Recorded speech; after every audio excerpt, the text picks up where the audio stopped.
Magandang umaga mga nagnunood ng video na ito. Ako si Sadmon Josh Wisendak.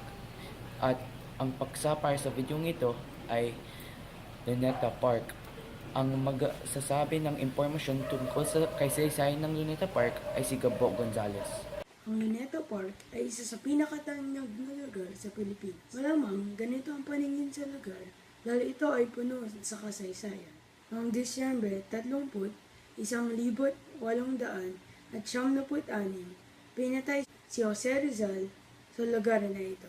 At dahil kilala siya bilang bayani, tinawag ang lugar base sa kanyang pangalan na Rizal. Ang pangalan naman na Luneta ay galing sa dating pangalan na Paseo de la Luneta, na dati ay isang maliit na pader na nakapaligid sa lugar na ito noong panahon ng pananakop ng mga Espanyol. Pero hindi lang iyon ang nangyari dito.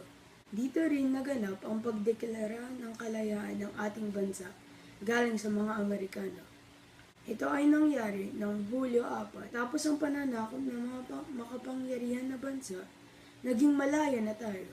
At noong 1955,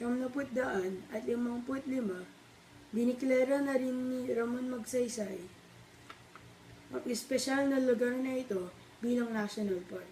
At iyon ang kasaysayan ng Luneta Park. Magandang umaga. Alam niyo ba kung bakit maraming bumibisita sa Luneta? Isang dahilan kung bakit dapat ninyong bisitahin ang Luneta Park ay ang Quirino Grandstand, kung saan nangyayari ang malaking pagtitipon tulad ng World Youth Day at ang Misa ni Papa Francesco. Isa pang dahilan ay ang monumento ni Rizal, isang pang-alaala ng sakripisyo ni Rizal.